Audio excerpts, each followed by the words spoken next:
Folks, over the last 90 days or so, we have seen the housing market transition from a recession to a depression. The real estate market was already operating in an environment where transactions were down 35 to 40%. That is now taking a noticeable leg down. Existing home sales came in last week at 3.93. Pending home sales came in down 2.2%. Cancellations have increased. Delistings have increased. New home sales are down. Folks, the housing market is in a depression. Have buyers completely gone on hiatus? Have they gone on strike? Is there a light around the corner, or is it a freaking train about to run us over? We're going to talk with Matt, the mortgage guy who talks with agents and buyers all the time, and figure out what's going on in the housing market today. Matt, it is wild to watch this housing market come to a grinding halt. Yeah, and it's interesting, the conversations that I'm having. As you know, I'm not here to sugarcoat or, sell Eskimo to an ice. The housing market, the call I had yesterday, I call an agent, done a ton of business with. Generally speaking, we probably, over the last 2 or 3 years, have worked with 8 or 10 buyers together, right? And, Okay. if that agent does 15 buy sides and 25 sell sides, 40 transactions a year, they're referring me as the lender on the buy side. And I, am able to work with 8 to 10 of those buyers. Okay. I think we've worked with 2 or 3 year to date. So significantly slower. And then the conversation yesterday, I just called to say, hey, how's it going? Let's, agent is an excellent agent, number 1 in the zip code where my office is. And she says, well, one, buyers were just, she's got different paid advertising and lead sources and stuff. The number of buyers she's getting has gone down significantly, right? So the people entering their information on Zillow and other places where it's gonna fill in has gone down significantly. And then, even for homes that aren't significantly above the median and that I would expect to sit, she's getting disrespectful offers, which I thought was interesting.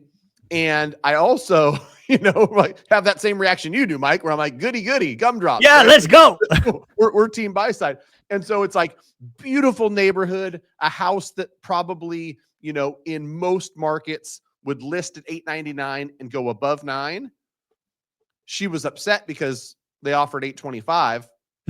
And when her seller countered $850, they said, no, we're good. And just moved on. And so, it's an interesting dynamic. And, you said something too, like, is this going to change? Is there light at the end of the tunnel? I spoke at a real estate agent meeting last week, and, my job is to give a rate update as a mortgage broker. And everything I see and everybody I talk to, like, there's no significant, slide in mortgage interest rates. I wouldn't be surprised if we wake up, above 6.75 at the end of 2025. I wouldn't be surprised if we, I agree. Go through 2026 and we're still above 6.25. And so anybody who's of some disillusion that 5.5% is a quarter or two away, I think you're dreaming. And so this slowish market with tampered demand is here for the foreseeable future, which means opportunity and excitement for investors and people who understand how to navigate different markets. And maybe, for others, it's scary and it's, an issue, but opportunity is the word I like to use, because that's what investors are seeing. Yeah, again, the housing market's clearly taken a turn for the worse, and a worse in a big way. I just talked to Adrian, I talked to Beth yesterday, both top 1% agents in the country, not in their markets, in the country. And they're both like, buyers disappeared. Now, Beth, it's traditional, right? She's in King County, Seattle. It's usually very quiet in the summer because that's when the weather's nice. But Adrian down in Orange County is like, dude, I don't know what happened, right? It's buyers have disappeared. And again, I've really come to believe this. This is the second buyer's market I've been in, ex the Northeast. The Northeast is still a seller's market. But my 2 buy boxes, Fresno and Vegas, they're a buyer's market, and I'm excited. I love the fact that buyers are on strike. I love the fact that I could write an 825 on a 900 and then walk at 850. Right, your example.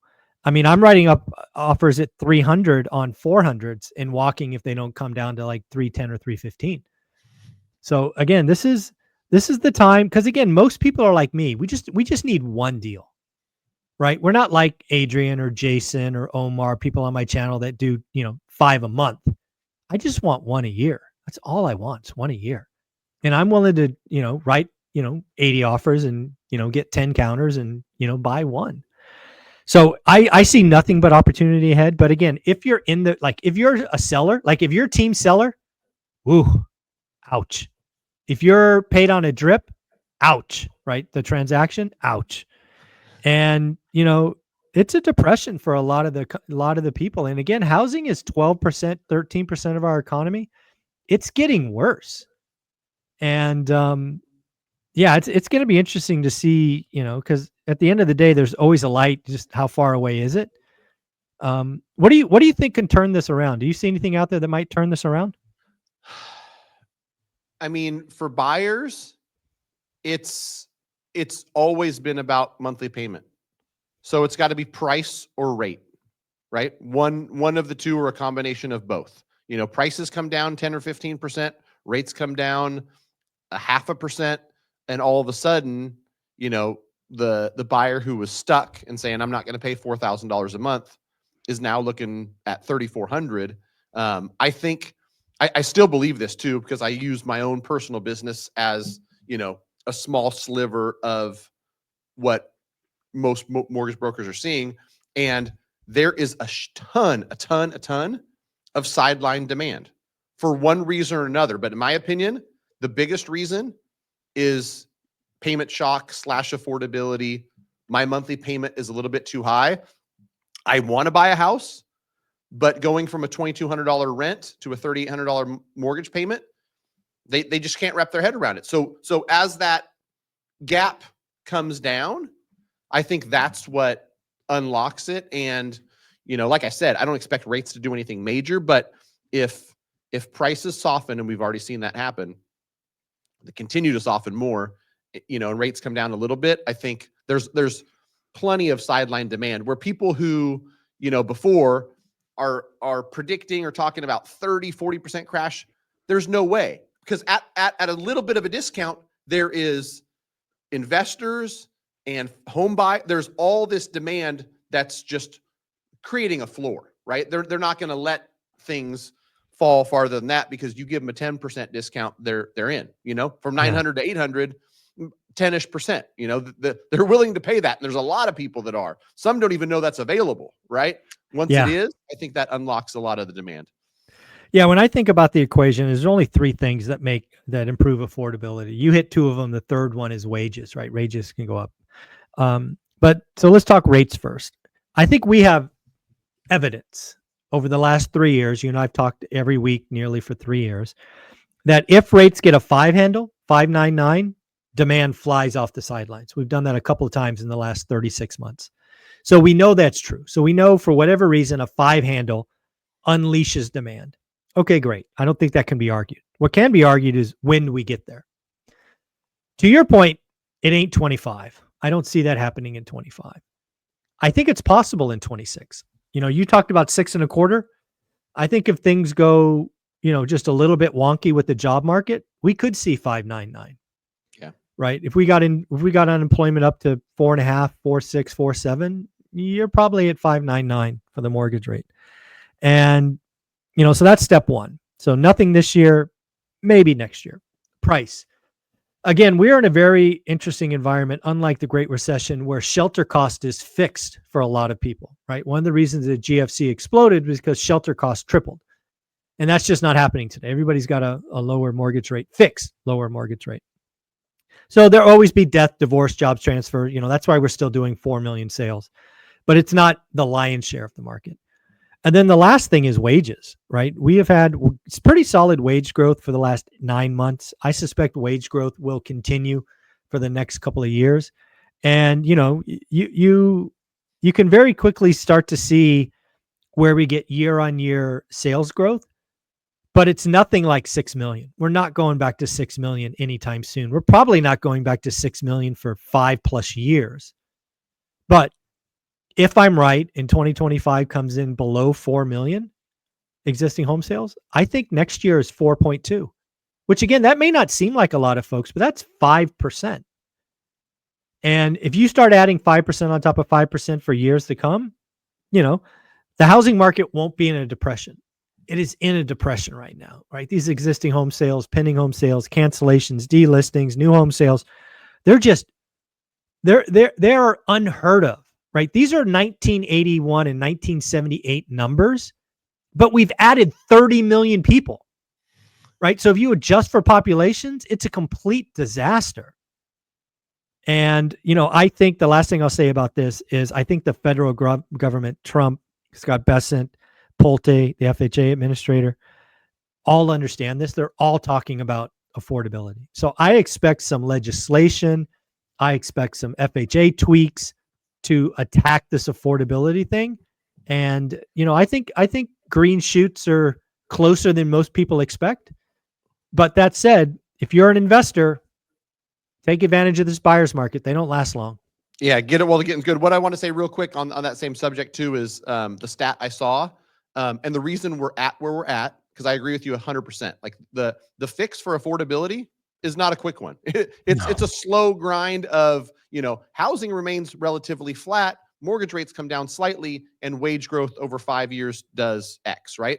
Right. Over the last 5 years, prices, which is a function of monthly mortgage payments, which is a function of price and interest rate, have gone up 80%. Gosh. Wages have gone up 25%. No wonder we're at where we're at, right? Exactly. Wages up this much and your monthly payment up this much. So we have to slowly get some of that back. Wages outpacing the price of homes, and then, a little bit of help from interest rates. So yeah, I think you're spot on. It's going to take 5 years of these incremental climbs. 4.2 million home sales, 4.45, 4.8, 5.1, 5.5. And then I'll wake up in 2030 and the mortgage business will be healthy and thriving again. There you go. Well, again, I think let's hit that last thing. Again, I think there's 60% or more less mortgage brokers. So I actually think the mortgage business will be healthy at 4.2 or 4.4. Because again, you have 60% less mouths to feed. So that's the thing to think about. Don't think about your business being healthy in 2030. Thinking about it being healthy in 26. Because it truly is. The calls already have come in, and I've got more calls this year than in the last decade combined of I'm looking for somebody new. Usually it's me chasing the realtors down. The realtors now are saying, Bobby Sue was a great gal, but she just opened a restaurant. She's no longer full-time. She's a barista. That's my famous. Everybody goes to become a barista. Well, if somebody wanted to start a file, see what's right for them, see comparisons, how do they reach out to you? Go to greatmortgagebroker.com. Really easy form. Tells us where you're at, what you're looking to do. We'll give you some great advice on next steps. And I continue to tell people, whether it's with us or with anybody else, make sure that, the numbers, the pre-approval, and that analysis goes first. Then you start looking at the real estate portion of it. So greatmortgagebroker.com. Great place to start. Thank you, buddy. Take care. Thanks, Mike. Mm-hmm.